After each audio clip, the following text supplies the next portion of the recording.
जंग का शोर भी कुछ देर तो थम सकता था, फिर से एक अमन की अफवाह उड़ा दी जाए।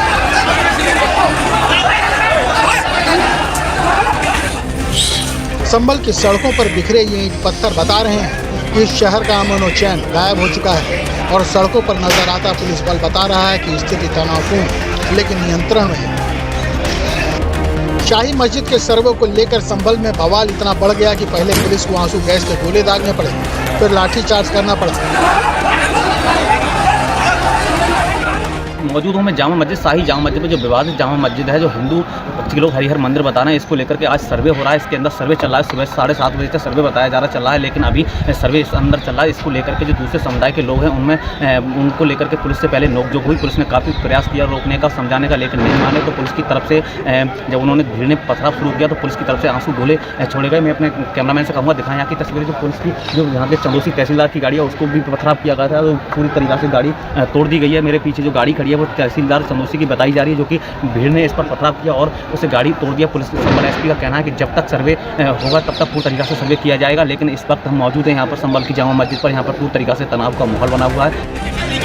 उग्र भीड़ ने 3-4 पहिए और 5 बाइकों में आग लगा दी। इस दौरान भड़की हिंसा में 3 युवकों की मौत हो गई। एसपी और सीओ के पैर में चोट लगी, 15 पुलिसकर्मी भी घायल हो गए।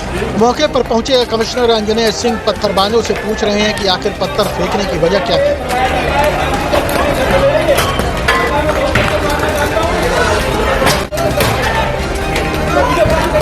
जितने सारे लोग वहाँ आए हैं उसमें पथराव करने आए थे। इसके बाद पहली बात जो ये अगर इस बात को अगर मानते हैं कि उनका बेटा पथराव करने गया था या कोई भी व्यक्ति वहाँ पथराव करने गया था, उसमें क्या अनटुवर्ड्स इंसिडेंट होते हैं, ये पहली बात को जिम्मेदारी उनको लेनी चाहिए। क्या वजह थी जिसके लिए पथराव करने की आवश्यकता थी, कौन सी आपदा आन पड़ी थी, किसको किसने क्या किया या पुलिस प्रशासन ने क्या किया, पहले तो उनको ये देखने की ज़रूरत है। पथराव करने गए क्यों, एक। दूसरी बात यह है कि किसी ने कोई चीज़ नहीं देखा, साक्ष्य होंगे तो हमारे पास आएंगे, उन साक्ष्यों के आधार पर हम कार्रवाई करेंगे। मैंने जैसा आपको बताया कि 3 पक्ष आमने सामने थे, उन्होंने एक दूसरे के ऊपर क्या किया, उसमें फायरिंग हुई। अगर फायरिंग में कोई भी चीज़ ऐसी होती है कि पुलिस अपने पैर में गोली नहीं मार लेगी, ये सोचने की बात है। हमारे हाथ में आप देखेंगे पुलिस के टीयर गैस और जो प्लास्टिक के बुलेट थे जो भगाने के लिए अनुमन्य है, उसी के तहत कार्रवाई की जा रही है।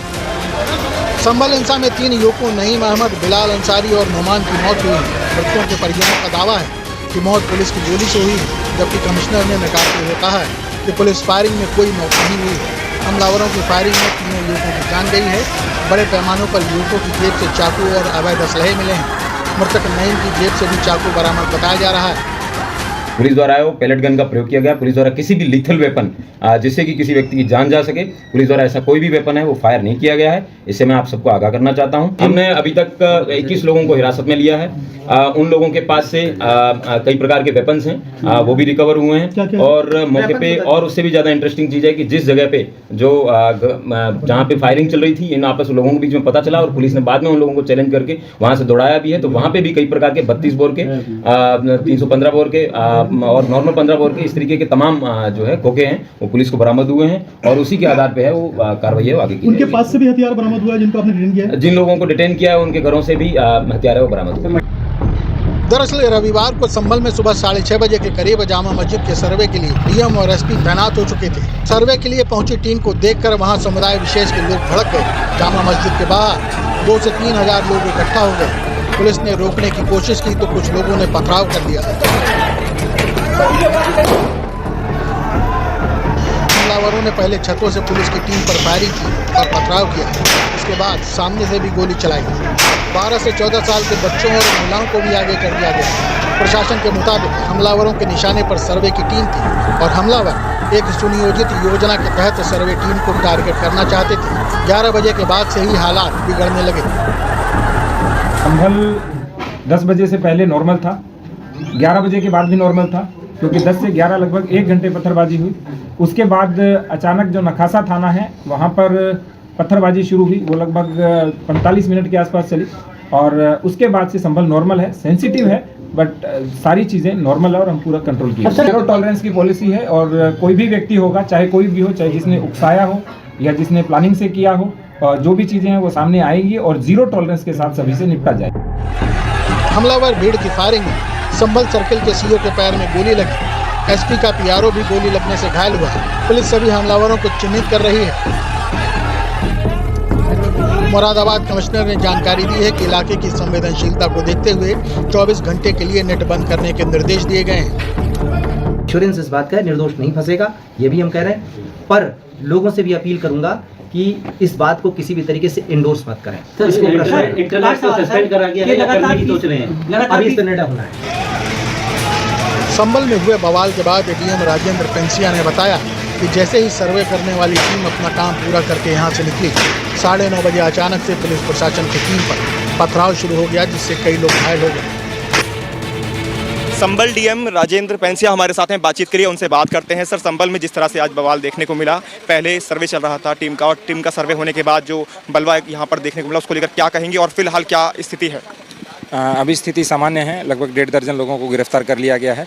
पूरी ड्रोन से और सामान्य वीडियोग्राफी की गई है, और जितने भी लोग हैं उनको हिरासत में लिया गया है, उनसे भी पूछताछ की जाएगी, और जो वीडियोग्राफी फोटोग्राफी में होंगे उन पर भी कठोर कार्रवाई की जाएगी। सर, मंगल में भी सर्वे हुआ था, तब ऐसा कुछ नहीं हुआ, लेकिन अचानक से आज जब सर्वे करने टीम पहुंची और पथराव होना, पुलिस टीम पर भी पथराव होना और कई पुलिसकर्मियों को घायल होना, इसको किस तरह से आप देख रहे हैं? क्या ये सुनियोजित था? शायद आपको पता नहीं है, टीम पर कोई पथराव नहीं हुआ है। टीम पीछे से निकल गई थी 10 बजे।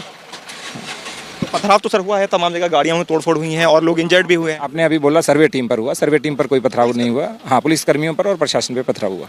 तो सर, कितने लोग इंजर्ड हैं? कोई ऐसा फिगर निकल कर सामने आया है? देंगे, प्रेस विज्ञप्ति जारी करेंगे, उस समय सूचना देंगे आपको। Thank you sir. मौत भी इसमें हुई है? शाम को पूरी सूचना आपको दे दी जाएगी। चलिए, ये थे हमारे साथ डीएम, साफ तौर पर जिन्होंने बताया कि शाम को ब्रीफिंग की जाएगी, लेकिन जिन लोगों ने पथराव किया उनमें से तकरीबन 1.5 दर्जन ऐसे लोग हैं जिन्हें हिरासत में लिया गया है, और आगे की जो कार्रवाई है वो की जा रही है। लगातार यहाँ पर संभल के अंदर पुलिस की जो गश्त है वो भी की जा रही है। पत्थरबाजी में सड़क किनारे खड़ी गाड़ियों के शीशे टूट गए और कई लोग घायल हो गए।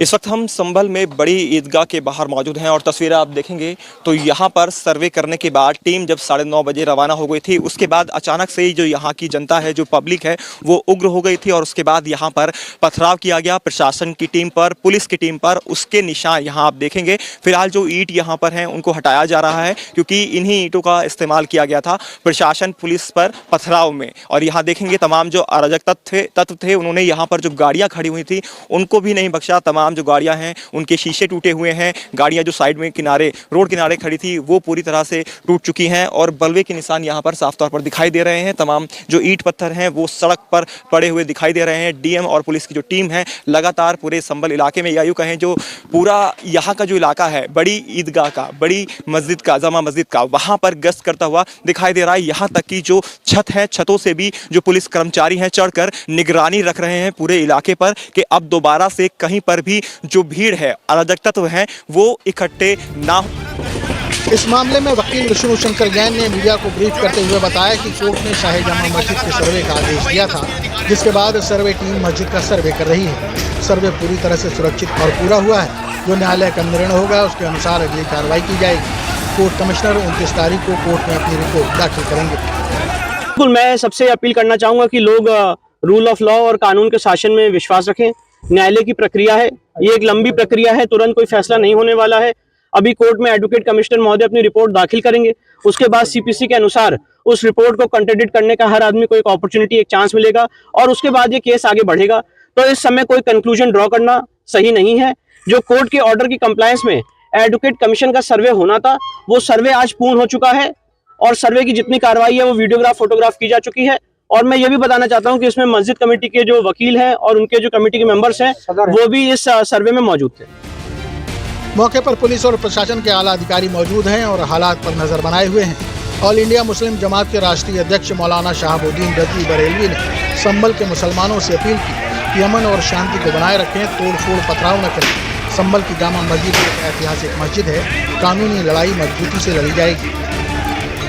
संभल की जामा मस्जिद का मामला सर्वे को लेकर के कोर्ट में लंबित है, और अभी वहाँ पर पथराव और तोड़फोड़ हुई है और भारी तादाद में लोग इकट्ठा हुए हैं, विरोध किया है। तो मैं संभल के तमाम मुसलमानों से अपील करना चाहता हूँ कि ऐसा हरगिज़ ना करें, और कहीं तोड़फोड़ या पथराव करना या भारी भीड़ के साथ में इस तरह का विरोध प्रदर्शन करना मुनासिब नहीं है।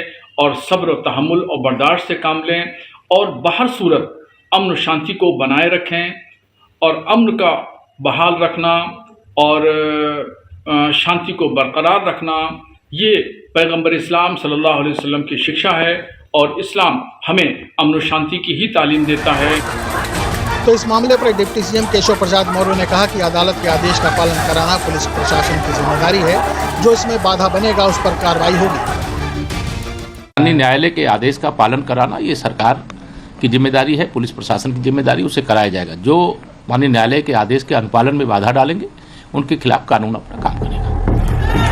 संगल में हुए दंगे पर एसपी के पूर्व सांसद एसटी हसन ने कहा कि यह हमारी बदनसीबी है कि ऐसे हादसे हो रहे हैं। पहले भी सर्वे हुआ था जो शांतिपूर्ण तरीके से हो गया था, लेकिन अब ऐसा क्या हुआ कि बवाल हो गया।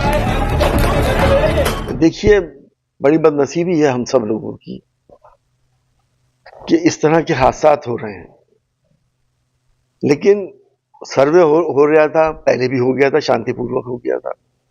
आज इतना बड़ा बवाल हो गया, आखिर क्यों हो रहा है? ये एक प्लेस ऑफ वर्शिप एक्ट बना हुआ है जिसमें 15 अगस्त 1947 को जिस धार्मिक जगह की जो नौयत है उसे कोई बदल नहीं सकता।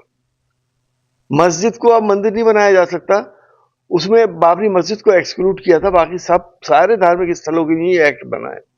फिर सर्वे क्यों हो रहा है? क्या साबित करना चाहते हैं? उधर मुजफ्फरनगर में बीजेपी के पूर्व विधायक संगीत सोम ने मौलवियों को लेकर कहा कि मौलवी मदरसे में आतंकवाद का पाठ पढ़ाते हैं, जबकि हमारे गुरुकुल में संस्कार दिए जाते हैं। तब तक किसी की औकात नहीं है, किसी की औकात नहीं है जब तुम इकट्ठे रहोगे। और रही बात इन मौलानाओं की, अनपढ़ गवार हैं, किसकी बात तुम मंचों पर करो, गवार है। 2-2 टके के मौलवी ने पूछ कौन रहा, तुम इकट्ठे रहो, इनकी तो जब चाहोगे मैं क्लास लगा लूंगा। दरअसल कैला देवी मंदिर के महंत ऋषि राजगिरी ने सिविल कोर्ट में याचिका डालकर दावा किया था कि शाही जामा मस्जिद श्री हरि मंदिर है, जिसे तोड़कर बाबर ने मस्जिद तामीर कराई थी। याचिका में कहा गया था कि मस्जिद में मंदिर के कई प्रमाण हैं, यहीं पर भगवान विष्णु के दशावतार कल्कि का अवतार होना है।